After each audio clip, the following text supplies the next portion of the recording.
ഒരു ബാലന്റെ കയ്യിലുണ്ടായിരുന്ന 5 അപ്പവും 2 മീനും കൊണ്ടാണ് യേശുദേവൻ 5000 പേരെ പോഷിപ്പിച്ചത്.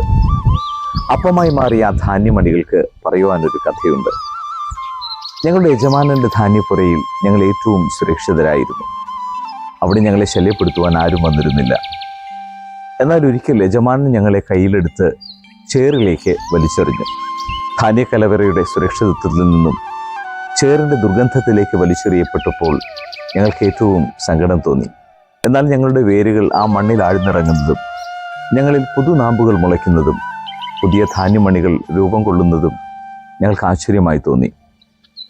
എന്നാൽ ഒരിക്കൽ യജമാനൻ ഞങ്ങളെ അറുത്തെടുത്ത് ഞങ്ങളെ ചവിട്ടി മതിച്ചു ഞങ്ങളിലെ ധാന്യമണികൾ അടർത്തിയെടുത്തു.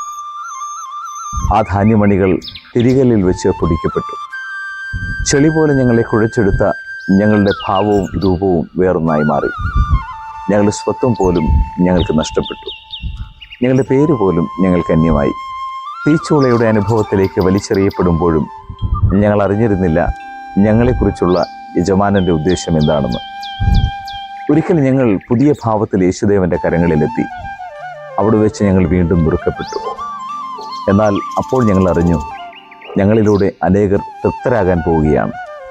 12 ശൂന്യമായ കുട്ടകൾ നിറയപ്പെടുന്നതും ഞങ്ങൾ കണ്ടു. സുഖകരവും സുരക്ഷിതവുമായ ഒരു ജീവിതത്തെ മാത്രം സ്വപ്നം കാണുന്നവരോട് ഒരു വാക്ക്. ജീവിതത്തിൽ നാം നേരിടുന്ന ചില സാഹചര്യങ്ങൾ നമ്മുടെ ജീവിതത്തെക്കുറിച്ചുള്ള ദൈവ ഉദ്ദേശം പൂർത്തീകരിക്കപ്പെടുന്നതിനുള്ള അവസരങ്ങളാണ്. നാം ഏറ്റവും സ്നേഹിക്കുന്നവർ തന്നെ നമ്മെ അപമാനത്തിൻ്റെ ചെളിക്കുണ്ടിലേക്ക് വലിച്ചെറിഞ്ഞേക്കാം. തിരികല്ലിൽ വെച്ച് പൊടിയപ്പെടുന്ന അനുഭവം നമുക്കുണ്ടായേക്കാം. നാം നുറുക്കപ്പെട്ടേക്കാം. അപ്പോഴെല്ലാം ഓർക്കുക, നമ്മിലൂടെ അനേകരുടെ ജീവിതത്തിൽ തൃപ്തി വരാൻ പോവുകയാണ്. നമ്മെക്കുറിച്ചുള്ള ദൈവോദ്ദേശം പൂർത്തീകരിക്കപ്പെടാൻ പോവുകയാണ്. ജീവിതത്തെക്കുറിച്ചുള്ള ശുഭപ്രതീക്ഷകളോടെ ഈ ദിവസം നമുക്ക് മുന്നേറാം.